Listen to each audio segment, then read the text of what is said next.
Hello friends. A wise man once said, I tell you with complex numbers you can do anything. Well, until now we studied about complex numbers without understanding how to make use of them. Well, let us see one scenario where we can try to fit in complex numbers and understand their importance. Let's talk about quadratic equations. And with quadratic equations I mean second degree equations of the form ax square plus bx plus c is equal to 0, where a, b, c are real numbers and a should be a non-zero number so as to ensure a second degree equation, right? And the roots to this equation are given by the quadratic formula.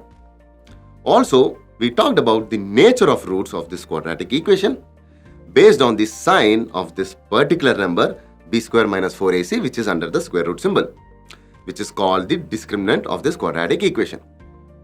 Now, if b square minus 4ac was a positive number, then we said there were distinct real roots. And if b square minus 4ac was 0, then we have both the roots of same value, hence we call equal roots, yet real numbers. And if b square minus 4ac was negative, then we said that we have a square root of a negative number, so there are no real roots. But now we know that numbers that are not real are imaginary, and in fact, square root of negative numbers are definitely imaginary numbers. So what do we get here? We have an imaginary number added to a real number. So this should be complex roots, right? So there are two complex roots for this quadratic equation in case when the discriminant is less than 0. Now if I separate the negative sign in this negative number b square minus 4ac by forcing a minus 1 part out of it, we can write this as minus 1 into 4ac minus b square, where 4ac minus b square is a positive value. Now square root of minus 1 is I. So my roots to this quadratic equation are nothing but minus b plus or minus I into root of 4ac minus b square whole divided by 2a. So we have two complex roots to this equation. And now we can make a statement that for every quadratic equation there are always two roots, but the roots can be complex numbers, right? Let's take an example. A simple one, x square plus x plus 1 is equal to 0. Now the roots of this equation are given by the quadratic formula. And to find the roots using the quadratic formula, I need to find the values of a, b and c, which are the coefficients here. And it's obvious that the coefficients a, b and c are 1 each, right? Because a is 1, b is 1 and c is 1 here. Now by substituting these values, I get the root as minus 1 plus or minus root of 1 minus 4 whole divided by 2. Now 1 minus 4 is minus 3. So root of minus 3 is nothing but I root 3. So my roots to this quadratic equation are minus 1 plus or minus I root 3 whole divided by 2. Now let's make some wonderful observations here.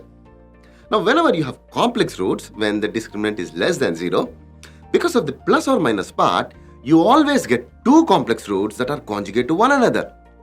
Well, here the roots are minus half plus I into root 3 by 2 and minus half minus I into root 3 by 2. And one is conjugate with the other. And what's the speciality of conjugate complex numbers? Well, you add these two, you should get a real number, and you multiply these two, you should also get a real number. Well, if you have a plus ib and its conjugate a minus ib, you add them, you get 2a, which is 2 times the real part. And if you multiply them, you get a square plus b square, which is the square of the modulus, right? And this makes sense because the sum of the roots is given by minus b by a, which is a real number because a, b, c are real numbers. And the product of the roots is given by c by a, which is also a real number. Well, if a, b, c and were not real numbers, then you won't get conjugate complex roots, right? And also, the representation of this equation in the factored form x minus alpha into x minus beta is equal to 0 is still valid, where alpha and beta are these two complex roots that are conjugate to one another. Now you can play around with other examples. Say root 2x square plus x plus root 2 is equal to 0. Identify the coefficients a, b, c. Use the quadratic formula, substitute these values, and you will find two complex roots that are conjugate to one another. So friends, it should now be clear that even if you up the game and consider third degree polynomial equations, we can still extend this concept of complex roots. So it's more like we have expanded our set of numbers from real numbers to complex numbers. So now we are able to do more things that we previously couldn't achieve, right? Now, if you end up taking electrical engineering as your graduation, you will realize that the whole distribution network or the grid around us is designed on the concept of complex numbers. We will look at more interesting videos as we move forward. So until then, let us summarize. Any quadratic equation ax square plus bx plus c is equal to 0, where a, b, c are real numbers and a not equal to 0, has two complex roots when the discriminant is less than 0. And the two complex roots are given by minus b plus or minus I into root of 4ac minus b square whole divided by 2a.